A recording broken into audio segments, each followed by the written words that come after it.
palabra del Señor para esta mañana, mis hermanos, está en Lucas capítulo 22, versículos 39 al 46.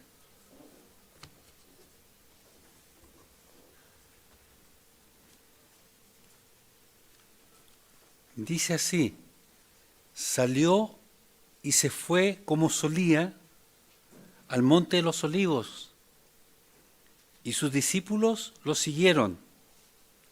Cuando llegó a aquel lugar les dijo: orad para que no entréis en tentación. Se apartó de ellos a distancia como de un tiro de piedra, y puesto de rodillas oró, diciendo: Padre, si quieres pasa de mí esta copa, pero no se haga mi voluntad sino la tuya. Entonces se le apareció un ángel del cielo para fortalecerlo. Lleno de angustia, oraba más intensamente, y era su sudor como grandes gotas de sangre, y caían hasta la tierra. Cuando se levantó de la oración y fue a sus discípulos, los halló durmiendo a causa de la tristeza, y les dijo: ¿por qué dormís? Levantaos y orad para que no entréis en tentación. Palabra de Dios. Hoy, mis hermanos, recordamos uno de los momentos más sagrados y conmovedores de toda la Biblia. Nuestro Señor Jesucristo en el huerto de Getsemaní. Se aproximaba ya la hora de la crucifixión y vemos a nuestro Señor que no está haciendo milagros, que no está enseñando a multitudes, sino que está orando y agonizando.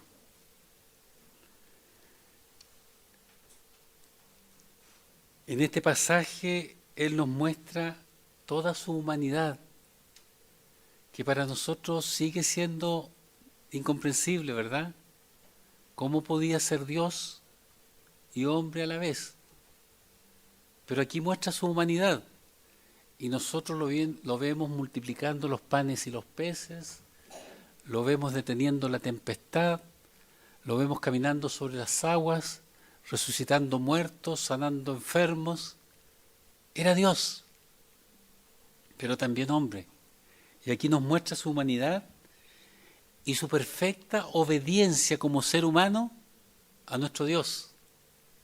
Y también nos muestra su amor indescriptible por cada uno de nosotros. Getsemaní fue el escenario de una de las oraciones más intensas de nuestro Señor Jesucristo, que nos revelan cómo Él se sentía a pocas horas de ser entregado y crucificado. Él va al huerto de Getsemaní, que estaba al pie del monte de los olivos, donde Él solía ir a orar. Ese momento íntimo revela que fue tan humano como nosotros. Por eso, mis hermanos queridos, tengamos la seguridad de que Jesús nos comprende en nuestras debilidades, en nuestras fatigas, en nuestros cansancios, en nuestras luchas. Él nos comprende perfectamente. Hoy quiero que miremos este texto con reverencia y dejemos que el Espíritu Santo nos hable profundamente a cada uno de nosotros, que el sentido de su palabra caiga en nuestra mente. Vemos que Jesús está próximo a enfrentar la cruz y está luchando internamente, una tremenda lucha. A eso fue, a orar al huerto. Aunque es el Hijo de Dios, experimenta dolor en ese momento, angustia, tristeza y la necesidad de ser fortalecido, como cuando usted se siente cansado, fatigado, que gana de tomar algo para que se levante el ánimo. Y de hecho existen medicamentos y mucha gente abusa de ellos, porque necesitamos ser fortalecidos. Pero Jesús no acudió a ningún medicamento. Él sabía de dónde venía su fortaleza y quiere que nosotros también lo sepamos, mis hermanos. Este episodio en la vida de Jesús nos revela la dimensión humana que él tenía y sobre todo la total sumisión al Padre, que es lo que espera de nosotros. Nosotros cantamos, ¿cierto? Lo sabemos. Mi obediencia es mi mejor adoración. Podemos decir palabras muy bonitas, las podemos aprender y las podemos decir. Uy, parecemos muy santos. Pero obedecer a la palabra de Dios es la verdadera adoración. Y Jesús era obediente y fue obediente hasta la muerte y muerte de cruz. Los evangelistas Marcos y Mateo señalan que cuando él llegó al huerto, comenzó a entristecerse y a angustiarse. Y les dijo a sus discípulos, mi alma está triste hasta la muerte. Impresionante, hermanos, ponerse en ese lugar. Que nuestro Señor Jesús, que fue siempre tan valiente, tan firme, tan lleno del Espíritu Santo, se sintiera de esa forma. Lucas no nos menciona ese estado de ánimo que tenía Jesús, pero nos dice que Dios mandó un ángel a fortalecerlo, porque realmente lo necesitaba. Yo quiero en esta mañana, mis hermanos, hacerlos reflexionar acerca de esta agonía de nuestro Señor que nos dio salvación. En el momento más decisivo de su vida, crucial, Jesús acudió a su lugar de oración habitual. El texto nos dice, salió y se fue como solía, como acostumbraba, como era su costumbre, al monte de los olivos, y sus discípulos lo siguieron. Jesús se apartaba generalmente a orar solo, pero ya cuando está próximo a su muerte, y sabiendo él, conociéndose cómo se sentía, seguramente los invitó. Y dejó a la mayoría al pie del monte y le pidió a Juan, a Jacobo y a Pedro que continuaran con él. Y ahí como los dejó como a tiro de una piedra, dice, a tiro de piedra. Depende cómo tiremos la piedra, pueden ser 15, 20 metros, ¿cierto? Yo pienso es como el lanzamiento de la bala, más o menos podrá ser, pues, que son 20 metros, 21 metros los campeones mundiales. Y ahí los dejó. Por lo tanto, ellos no escucharon su oración, salvo que él haya hecho en voz alta, pero la cosa que no les llamó la atención, que estaba tan angustiado, tan triste, porque los llevó para que le ayudaran y no lo ayudaron. No se dieron cuenta del estado de ánimo de nuestro Señor. Pero lo importante, mis hermanos, es que Jesús no fue al monte esa noche porque estaba triste, porque estaba angustiado. Fue porque era habitual en él ir. Él no estaba buscando a Dios por el momento de crisis que tenía. Él lo buscaba siempre. Hay cristianos que buscan a Dios solo cuando están en crisis. Cuando las cosas van bien, no se acuerdan. Pero el Señor nos dice, aprender de mí. Aprendamos esto. Que Él tenía su lugar donde iba a fortalecerse, porque sabía que ahí se encontraba con el Padre. Vemos, hermanos queridos, que a pesar de su estado emocional, antes de enfrentar la cruz, Él no huye, no se desespera ni trata de eludirlo, sino que va al lugar especial donde se encuentra con el Padre para recibir la fortaleza necesaria para seguir adelante. Eso es lo que nosotros vemos. Él sabía que la fortaleza espiritual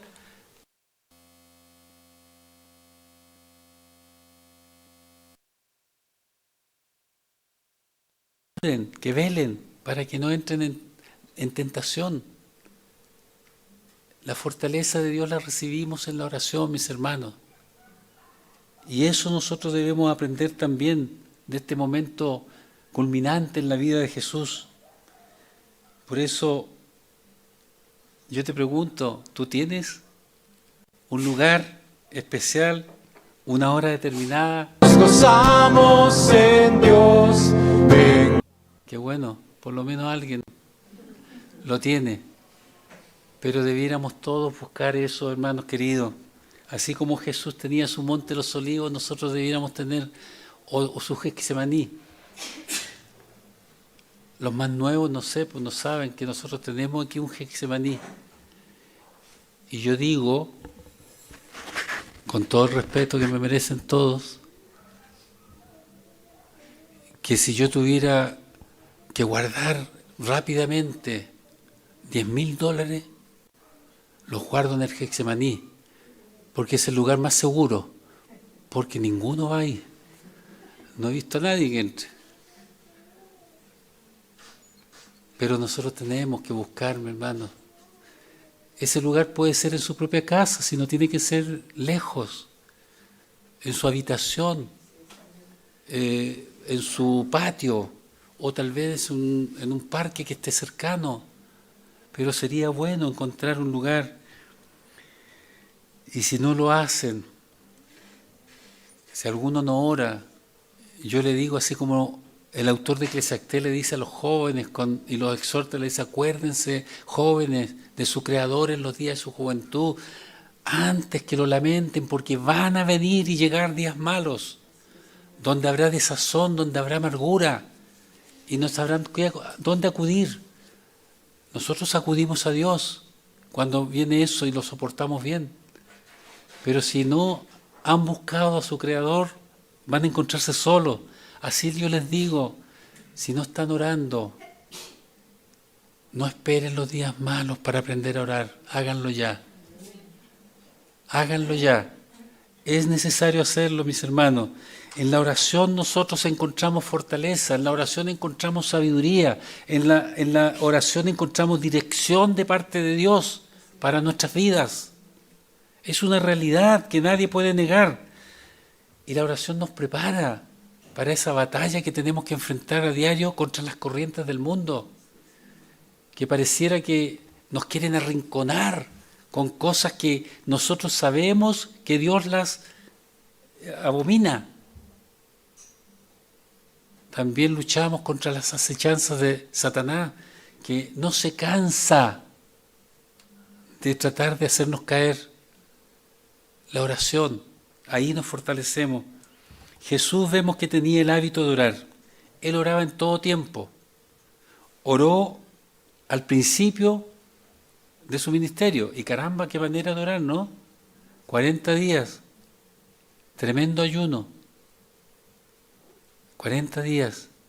Y 40 noches estuvo en el desierto sin comer, sin ingerir alimentos. Eso es un ayuno grande, ¿eh?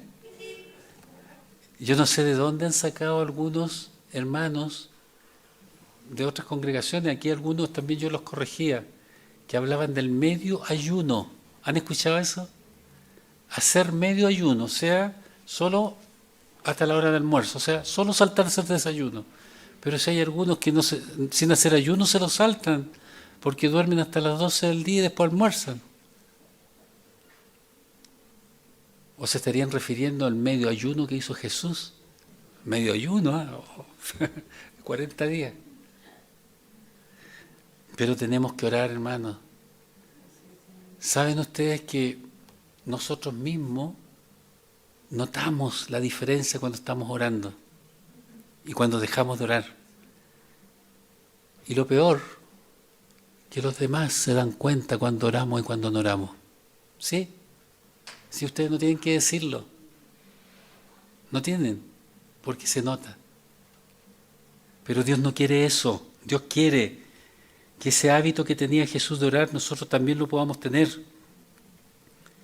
El Evangelio de Marcos señala que recién comenzado su ministerio, aunque ya había orado y ayunado en el desierto, recién comenzado su ministerio, en Galilea, dice, levantándose muy de mañana, siendo aún oscuro, salió y se fue a un lugar desierto a orar. Y ahí oraba. Pero no oraba solo después de dormir. Oraba también después de una larga jornada. también oraba y se quedaba en la noche orando. En los evangelios nosotros vemos que oraba temprano por la mañana, que oraba tarde por la noche.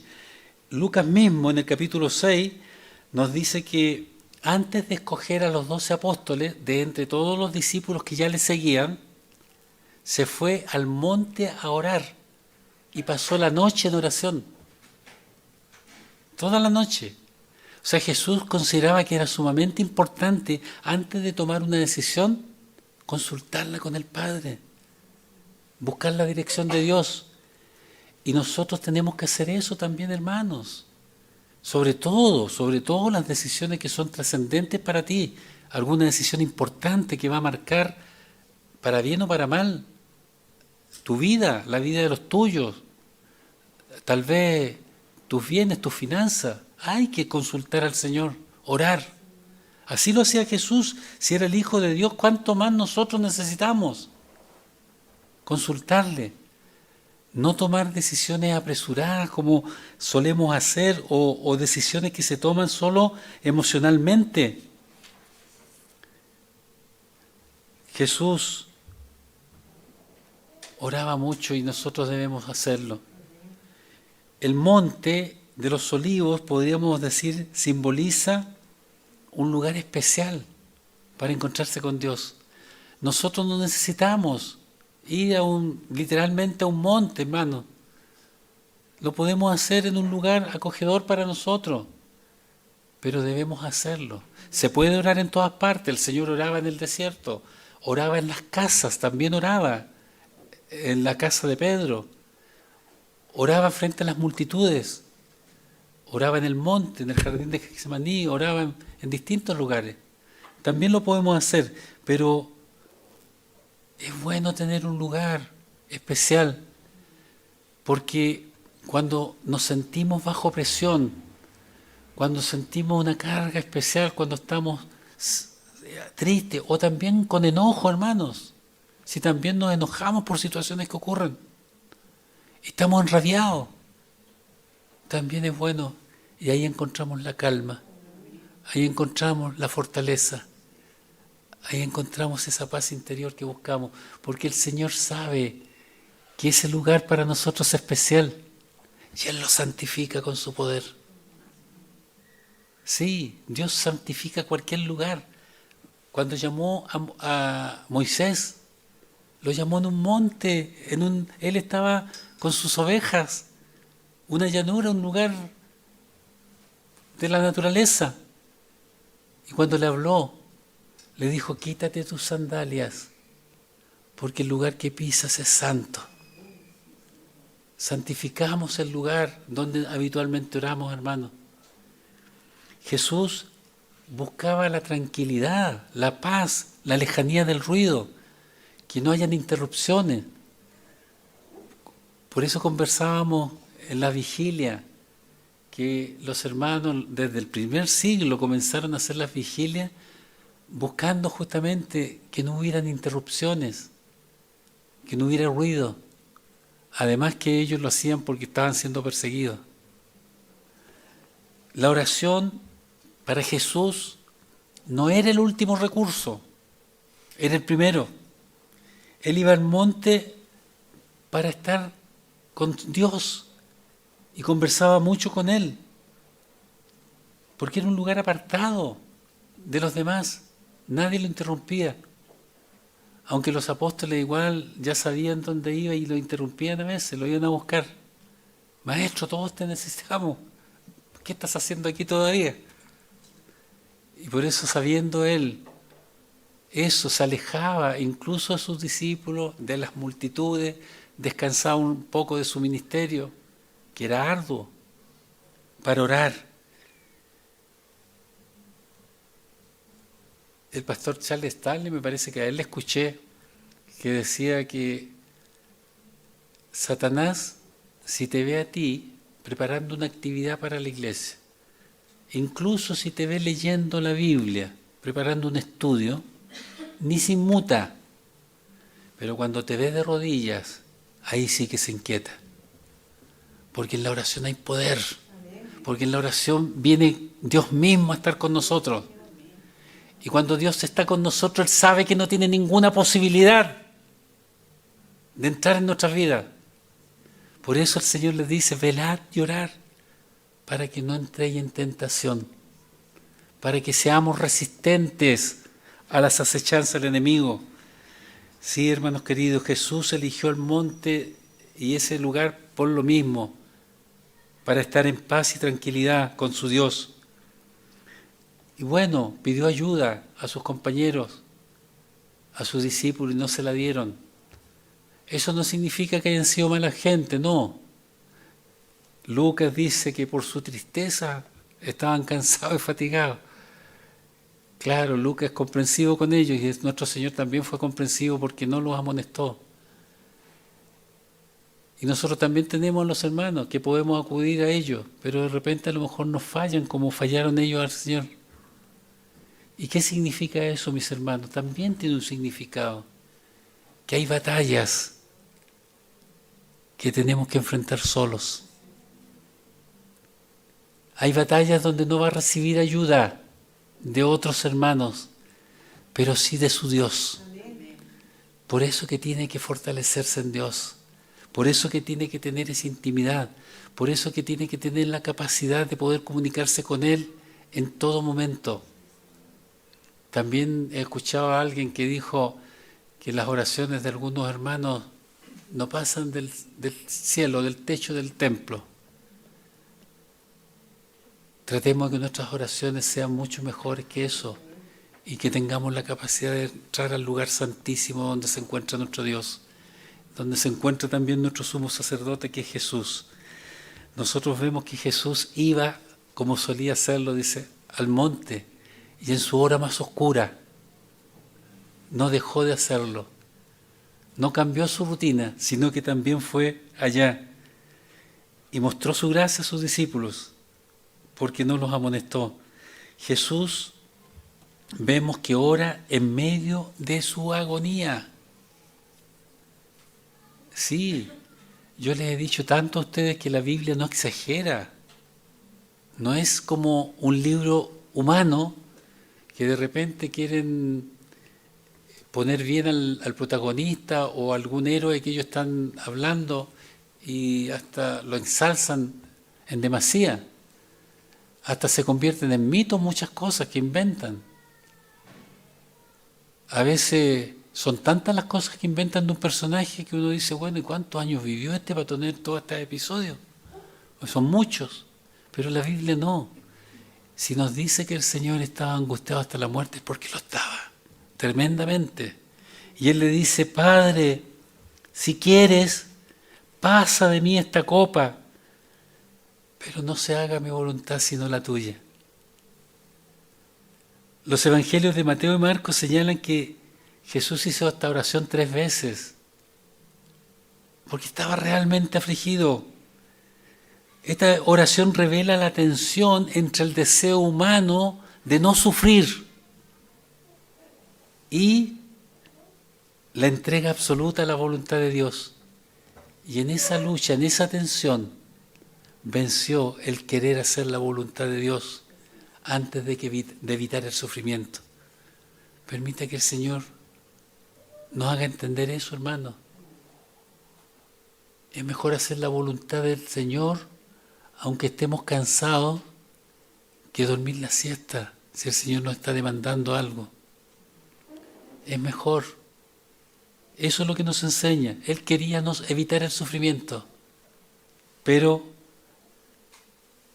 la entrega, la rendición que Él tenía ante Dios fue superior. La copa a que se refiere es la cruz, ciertamente. Es todo ese sufrimiento que se avecinaba, los latigazos, las bofetadas, los escupitazos, la afrenta que iba a sufrir. Y sobre todo, mis hermanos, lo que más afligía a nuestro Señor Jesucristo en esa hora era el terrible juicio de Dios que iba a castigar el pecado de la humanidad en la persona de Él. El que nunca cometió pecado, el puro y limpio de corazón, el hombre perfecto. iba a ser hecho pecado por causa de nosotros. Y por eso fue tan violento para Él. Porque Dios no puede tener ninguna comunión con el pecado. Y Jesús sabía que venía algo terrible. Y cuando fue cargado el pecado de la humanidad en Él, Dios se apartó. Porque Dios santo, santo, santo no puede tener ninguna contaminación, acercarse al pecado, ninguna comunión. Y Jesús sintió el golpe y clama, Padre, Padre, ¿por qué me has desamparado? ¿Se dan cuenta? Esa era la copa. Pero Él quería que eso no pasara, pero se rindió a la voluntad de Dios. Pasa de mí esta copa, pero no se haga mi voluntad sino la tuya. Jesús, en el huerto de Getsemaní, nos muestra que su angustia personal, que su dolor, no eclipsó su obediencia a Dios. Él prefirió la voluntad del Señor aunque Él tuviera que sufrir. La angustia de Jesús por la proximidad al juicio de parte de Dios era eso, porque Él sabía lo que venía. Esa copa amarga la tuvo que beber. Y si no la hubiera bebido, nosotros no seríamos salvos. ¿Cómo no agradecerle a nuestro Señor? ¿Cómo no amarle? ¿Cómo no obedecer a su palabra cuando Él nos pide ciertas cosas? Aquí vemos el alma de Cristo desnuda ante el Padre. Él está en una tremenda lucha interior. No hace una oración religiosa por hacerla. Él clama desde su corazón. Es una súplica sincera. Es como si le dijera, Padre, si hubiera otra forma de solucionar esto, yo la preferiría. Pero si no, que se haga tu voluntad. Que se haga tu voluntad. Y estando en esa lucha intensa, dice el texto que su sudor eran como gotas de sangre que caían en la tierra. Padeció lo que en medicina se conoce como hematidrisis, de hematíes, de ¿cómo se llama?, de glóbulos rojos, hematidrosis, perdón, y se produce por una congestión de los vasos sanguíneos cerca de las glándulas sudoríparas, y se mezcla el sudor con la sangre, y efectivamente el sudor parece sangre, o por lo menos teñido de sangre. Y se describe eso que lo causa el estado de estrés muy grande. Se describe generalmente, a las personas que están enfrentando la muerte. Esto se comenzó a ver en la Primera Guerra Mundial, en las trincheras, que no tenían tan buenos elementos defensivos y la gente perdía los brazos, las piernas y quedaba viva. Y otros morían. Entonces era una tensión angustiante. Y ahí se vio por primera vez, o se tuvieron noción de eso. Pero tiene que haberse visto antes, lógicamente. De hecho, Lucas era médico.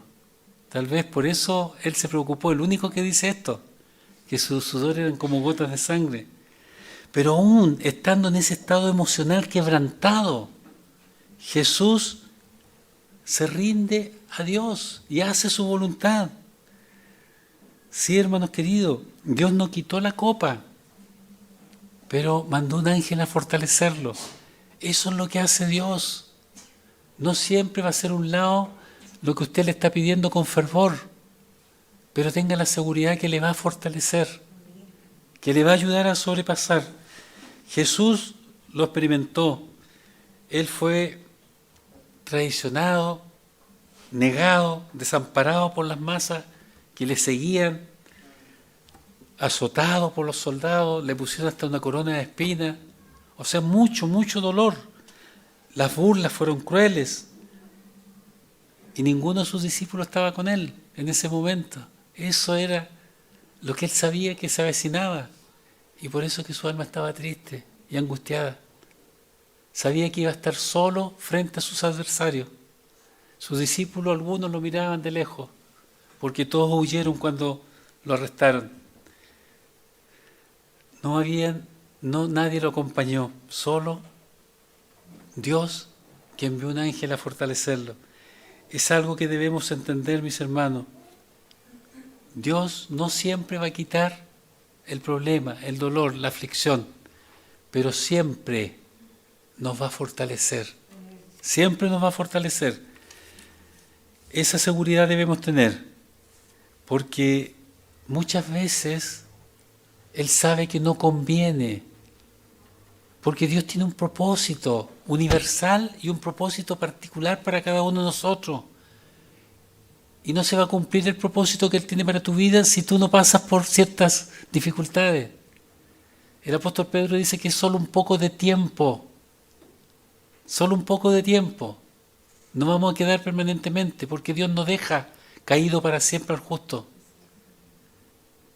Si Dios hubiera contestado la oración de Jesús impidiendo que bebiera la copa, no habría salvación. Sí, fue hecho pecado y castigado por nuestra culpa. Por eso, hermanos queridos, debemos agradecer a Dios.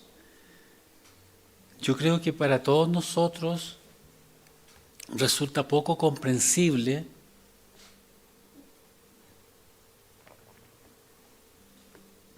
esas 3 e inesperadas horas de oscuridad que sobrevinieron sobre Jerusalén cuando Jesús fue colgado en la cruz y hasta que y expiró. Fueron 3 horas de oscuridad, un eclipse repentino, un eclipse que oscureció el lugar. Tal vez Dios puso una cortina porque hasta a Él le dolió ver al justo y puro Jesucristo cargar con todos esos pecados. Pero la oscuridad no permaneció en el Gólgota. Se hizo nuevamente la luz porque el plan de Dios siguió adelante. Y ese sufrimiento propiciatorio de nuestro Señor Jesucristo terminó y se escuchó claramente que Él mismo dijo: consumado es. El plan perfecto de salvación diseñado por el Dios Padre fue cumplido cabalmente por Dios Hijo. Y por causa de eso nosotros tenemos salvación y vida eterna. Y hemos sido reconciliados con Dios. ¡Qué hermoso! Algo triste, hermanos queridos, nos llena de alegría. Y por eso es que cantamos con alegría que Él resucitó. Resucitó nuestro Señor. La lucha espiritual de Jesús en el jardín de Getsemaní fue intensa. Y Dios lo fortaleció, lo sacó de eso. ¿Cómo no nos va a sacar a nosotros de nuestras propias luchas? Que creo yo que no van a ser nunca tan intensas como las que vivió nuestro Señor. Esto nos enseña también, mis hermanos, que cuando oremos podemos confiadamente decirle al Señor cómo nos sentimos. Jesús no ocultó su angustia cuando faltaba pocas horas para la crucifixión. Podemos decirle al Señor cómo nos sentimos, en vez de andarnos quejando que a veces las personas no nos comprenden, en vez de andarnos quejando con los demás que damos un mal aspecto finalmente. Yo una vez escuché que incluso uno se envejece más rápido cuando anda puro quejándose. Así que trato de no quejarme. Así que a los viejitos les digo, quéjense poco, para que no se mueran muy luego. Sí, hermanos queridos, quejémonos con el Señor, a Él derramemos nuestra alma, digámosle: me siento así, me siento así, estoy enojado, estoy aburrido, estoy cansado, estoy fatigado. Acuérdense que el gran Elías le dice: quítame la vida mejor. O sea, quiero morirme, ya no vale la pena vivir. Podemos con nuestro Dios, Él es confiable. Cantábamos también: es fiel. Claro que es fiel, por hermanos queridos, y nunca nos va a dejar feo. ¿Se imagina usted si Dios quisiera avergonzarlo a usted ahora mismo y viniera un ángel y dijera, oye tú, acuérdate, ayer hiciste esto, anteayer esto, Ave María Purísima? Pero Él no nos avergüenza. Es el único fiel al que podemos confiarle con todo, porque le confiamos al amigo más querido y ese amigo más querido tiene el amigo más querido y el amigo más querido tiene el otro y al final todo el mundo lo sabe. Y hay algunos que les encanta saberlo para poder divulgarlo. Dios no divulga nada en otras cosas. Podemos confiar en Él. Así que, hermanos queridos, nos invita el Señor a ser francos y también nos invita a que debemos orar para no caer en tentación. Cuando Jesús se levantó su oración, dice el texto, fue donde estaban sus discípulos y los encontró durmiendo y les preguntó, ¿por qué dormís? Levantaos y orad para que no entréis en tentación. Mientras Jesús libraba su batalla tremenda, con angustia y con tristeza, ellos dormían. Fíjense ustedes, sus discípulos duermen. Cuando las sombras de la muerte estaban ya cayendo sobre Jesús, ellos dormían.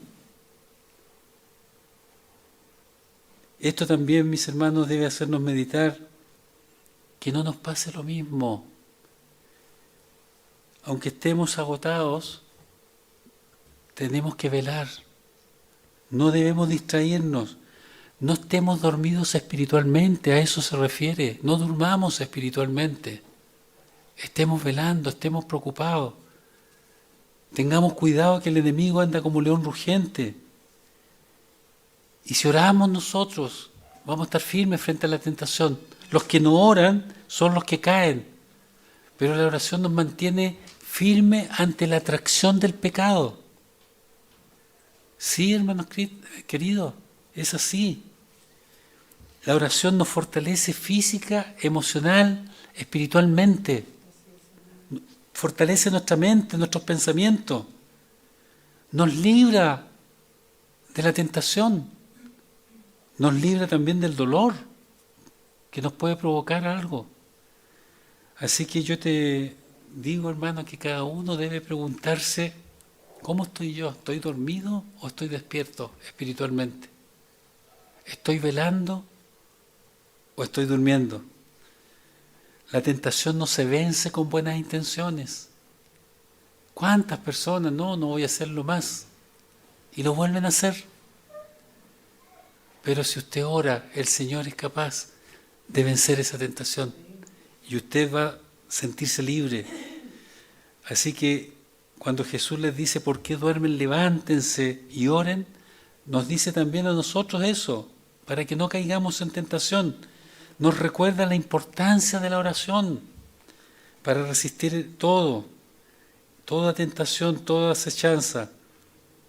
Él estaba enfrentando una prueba, pero como era el maestro por antonomasia, aún en ese dolor, en esa tristeza que él tenía, no se olvida de enseñarles. ¿Se dan cuenta? Hasta el último suspiro en la cruz nos enseña que debemos perdonar a nuestros enemigos. Padre, esa es una oración. Padre, perdónales, no saben lo que hacen. El gran maestro no dejó nunca de enseñar. Así que, hermanos queridos, permita el Señor que cada uno de nosotros tome esta palabra para sí. Cada creyente debe orar por sí mismo. Está bien pedir la oración a los demás, pero primero ore usted. Primero ore. Muchas veces escuchamos peticiones de oración y hemos visto que el que pide la oración no ha estado orando primero. No, pues, hay que comenzar orando uno y después pedir la oración a los demás. Getsemaní, mis hermanos, aunque no lo parezca, fue otro lugar de victoria. Porque Jesús venció a su propia voluntad humana. Y vencerse a sí mismo es la mayor victoria que podemos tener. Conocernos como somos, hermanos queridos. Reflexionar en lo que hacemos. Eso es lo que quiere el Señor, que nos conozcamos primeramente nosotros. Ahí venció la tentación de eludir el sufrimiento y abrazó la cruz por amor a nosotros, en obediencia a Dios.